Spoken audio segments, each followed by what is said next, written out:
दोस्तों, हम लोग जानने की कोशिश कर रहे सनातन का सृष्टि निर्मिति का सिद्धांत। सृष्टि कहाँ से शुरू हुई और कैसे शुरू हुई और उसका जरिया क्या दिखाया है, क्या माध्यम है। वो है भगवान विष्णु के दश अवतार। हम लोगों ने आज तक यानी कल के एपिसोड तक, इसके पहले एपिसोड तक 9 अवतार जाने हैं, गौतम बुद्ध के अवतार तक। आज हम लोग 10वें अवतार के बारे में बात करेंगे। 10वें अवतार में क्या सिद्धांत बताने की कोशिश की है, वो जानने की कोशिश करेंगे।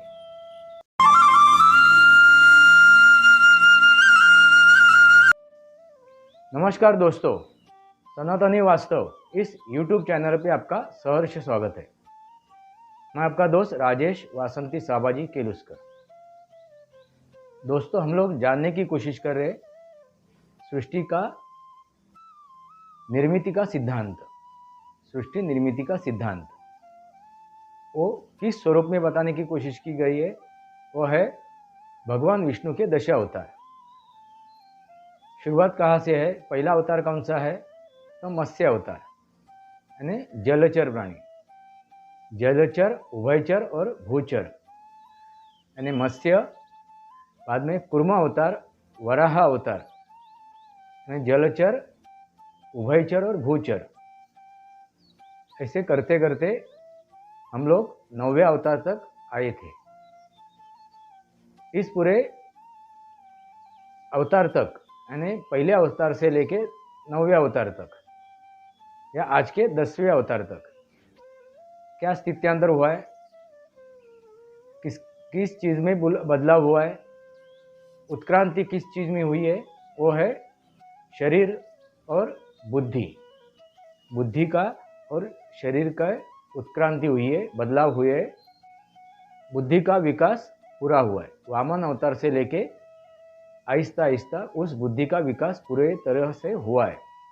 और उस बुद्धि का कैसा कार्य करना है, काम करना है, हर एक अवतार में कहने की, बताने की कोशिश की गई। वामन अवतार से लेके परशुराम अवतार, प्रभु रामचंद्र जी का अवतार, कृष्ण का अवतार और भगवान बुद्ध का अवतार, उसमें बुद्धि का विकास पूरी तरह से हुआ है। और उस बुद्धि से सिद्धांत प्रचलित करने की कोशिश की गई, और वो भी जी के उस अनुसार कार्य करके, उस सिद्धांत के अनुसार कार्य करके। प्रभु रामचंद्र जी ने क्या दिखाया है कि मर्यादा में रह के। भगवान श्री कृष्ण ने क्या कहने की कोशिश की है, दिखाने की कोशिश की है, क्योंकि वहाँ से कलयुग की तरफ हम लोग चल पड़े थे। नरोवा कुंजरोवा, यानी कुछ पाने के लिए आप गलत भी ना बोलो, झूठ भी मत बोलो, सही भी मत बोलो, मगर वो कार्य करो, मगर वो भले के लिए, मर्यादा में रह के भले के लिए कार्य करना है। नरोवा कुंजरोवा करके, ना आपको झूठ बोलना है, ना सच्चाई बताना है, मगर सही काम करना है, वास्तविक काम करना है, सत्य का काम करना है, ये बताने की कोशिश की। मगर उसके अगले पड़ाव में, अगले उनके अवतार में, यानी गौतम बुद्ध के अवतार में, जो हमारे आकार है, यानी जिसे हम लोग षड विकार कहते, उसके पहले आकार होते हैं। काम, क्रोध, लोभ, मोह, मद, मत्सर, उसके पहले आकार जो है, यानी मुझे अहंकार, मद है, मद नहीं होना चाहिए, तो आत्मविश्वास होना चाहिए। आत्मविश्वास होना चाहिए किस चीज़ के ऊपर? और खुद का स्वाभिमान। अहंकार ना होना है तो स्वाभिमान होना जरूरी है। तो उसी षड आकार को मद्देनजर रख के उसको षड विकार में परिवर्तन ना होने देना। षड आकार होना जरूरी है, उसके बिना हम लोग भौतिक युग में जी नहीं सकते, वर्तमान युग में हम लोग जी नहीं सकते। षड आकार होना जरूरी है। मगर जहाँ पे अहंकार है, अहंकार नहीं होना चाहिए। तो स्वाभिमान होना चाहिए, कामना होनी चाहिए मगर मर्यादा, गुस्सा होना चाहिए, क्रोध होना चाहिए मगर एक मर्यादा में, लोभ होना चाहिए मगर एक मर्यादा में। वही मैं कहने की कोशिश कर रहा हूँ। वो मर्यादा ना लांघे। जो षड आकार है वो मर्यादा ना लांघे और षड विकार में उसका रूपांतर ना हो। जैसे उदाहरण के तौर पे ब्लड प्रेशर होता ही है, हर एक व्यक्ति को होता है, हर एक इंसान को होता है, बचपन से होता है, जन्म से होता है। ब्लड प्रेशर होना जरूरी है। ब्लड प्रेशर के बिना उसका शरीर में जो खून बहता है वो बह नहीं सकता है। उसको प्रेशर देने की ज़रूरत है, उसको संचालित करने की ज़रूरत है। इसलिए प्रेशर, जैसे हम लोग पानी एक जगह से दूसरी जगह पे संचालित करते हैं तब हमें मोटर लगानी पड़ती है, और मोटर से वो हम लोग पानी एक जगह से दूसरी जगह पे संचालित करते हैं। वैसे ही ब्लड प्रेशर के कारण पूरा शरीर में हमारा खून क्या होता है, संचालित होता है। तो ब्लड प्रेशर होना जरूरी है, मगर वो ब्लड प्रेशर, वो रक्तदाब अति ना हो। हाई ब्लड प्रेशर यानी उच्च रक्तदाब या नीचे रक्तदाब यानी low blood pressure. High blood pressure हो तो हम लोग उसको बीमारी कहते हैं, लो ब्लड प्रेशर हो तो उसे भी हम लोग बीमारी कहते हैं। यानी मर्यादा के बाहर ना हो, न कम हो न ज़्यादा हो, वो एक मर्यादा के अंदर रहना चाहिए, ना कम हो ना ज़्यादा हो। वैसे ही षड आकार को मर्यादा में रहना जरूरी है। जब वो षड आकार मर्यादा लांघता है, मर्यादा से आगे निकल जाता है, तब हम लोगों से क्या कहते हैं, षड विकार। काम, क्रोध, लोभ, मोह, मद मत्सर, ये हो गए षड विकार। और उसी षड विकार के वजह से आज के तारीख में जो भी घटित हो रहा है वो षड विकार के वजह से हो रहा है। आज के तारीख में, वर्तमान में हम लोग जिस युग में हैं वो है कलियुग। और ऐसे ही कलियुग में अभी अवतरित होने वाले, अवतरित हो भी चुके होंगे। कौन है? भगवान कल की, वो अवतरित हो भी चुके होंगे। सिर्फ उनको अभी सामने आना जरूरी है, उनका अवतार हमें सामने दिखना जरूरी है। वो कार्यान्वित है और कहाँ है हम लोग बता नहीं सकते, मगर कार्यान्वित हो चुके हैं। मैं ऐसा क्यों कह रहा हूँ?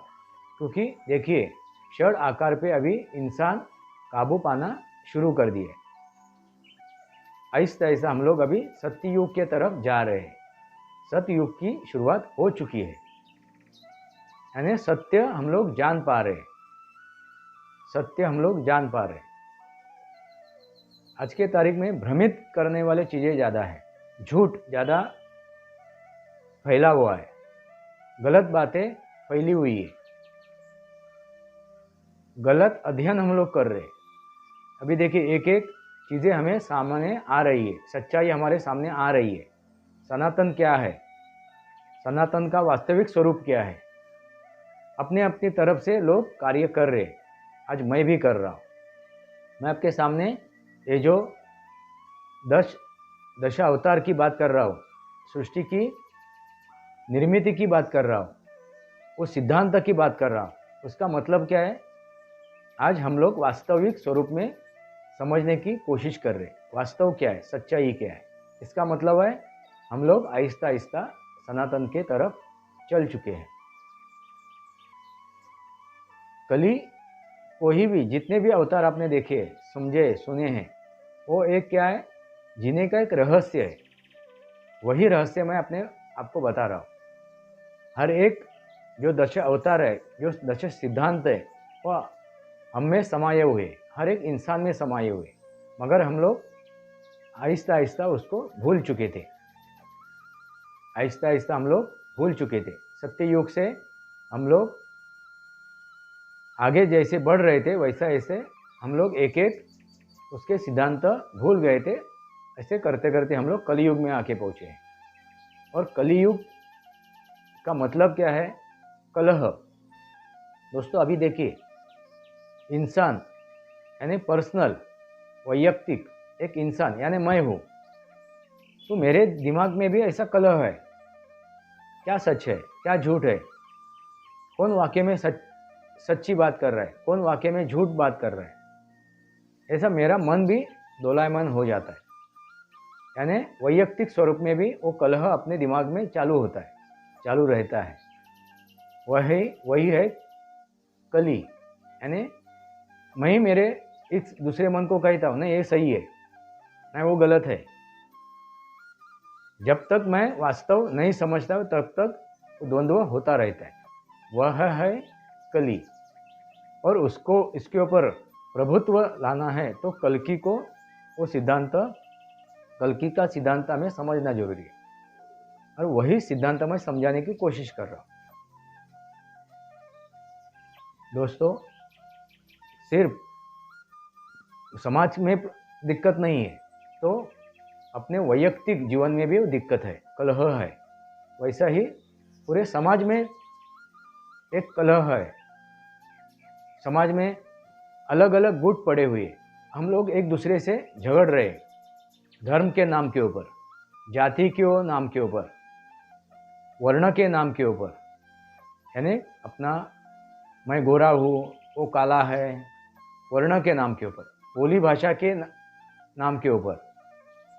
ये मेरी बोली भाषा सबसे बड़ी है, मेरी भाषा सबसे बड़ी है। भाषा के ऊपर, हर एक चीज़ के ऊपर हम लोग एक दूसरे से लड़ रहे, कलह है इस समाज में, पूरे विश्व में, इस वसुंधरा पे, इस वसुंधरा पे, इस पृथ्वी पे हर एक के मन में कलह है। हम लोग बढ़ चुके हैं। जैसे हम लोग समाज में बढ़ चुके हैं वैसे हम लोग परिवार में भी बढ़ चुके हैं। भाई भाई को, बहन बहन को, पिता बच्चों को, बच्चे पिता को, माँ को ना समझ पा रहे और झगड़ रहे, एक दूसरे के साथ अनबन हो रही है। इसके पीछे क्या रीज़न है? वो है कलह। वो कलह क्यों निर्माण हुआ है? हम लोग षड्विकारी हो चुके हैं, हम में षड्विकार आ चुका है, काम क्रोध लोभ मोह मदमत्सर। उस वजह से हम लोग एक दूसरे से झगड़ रहे, हम लोग षड्विकार से ग्रस्त हो चुके हैं। तो अभी सिद्धांत क्या है, वो सिद्धांत जानने की कोशिश करेंगे। मगर एक बात, जैसे एक कहावत है, मैं मराठी में एक कहावत है, देवाची करणी आणि नारळात पाणी। यानी भगवान की, ईश्वर की करनी ऐसी है, करनी ऐसी है कि उन्होंने नारियल में भी पानी डाल दिया है, नारियल में, यानी अंदर भी पानी चला गया।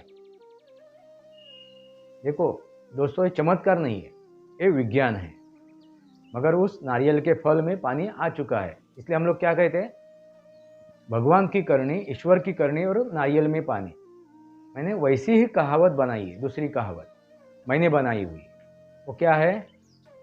इंसान की करणी, माणसाची करणी आणि नारळात पाणी, सॉरी, माणसाची करणी आणि अवेळी पाणी। मैंने क्या कहावत बनाई है? माणसाची करणी आणि अवेळी पाणी। मतलब क्या है? इंसान की करनी और अवेली, अवेली यानी कभी भी, समय नहीं है, बिना समय पानी गिरता है, यानी बारिश का पानी गिरता है।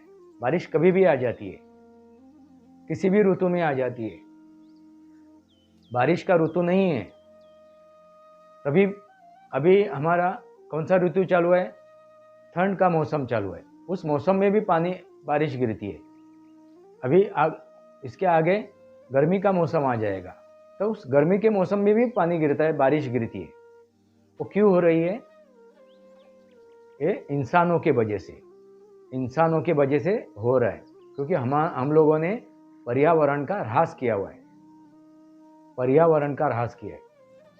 इस निसर्ग को हम लोगों ने क्या किया है? एकदम उसको तहस नहस कर दिया है। इस पर्यावरण को तहस नहस कर दिया है हमारे स्वार्थ के लिए, अपने मतलब के लिए। इसलिए मैंने कहावत बनाई है, क्या है, माणसाची करणी आणि अवेळी पाणी।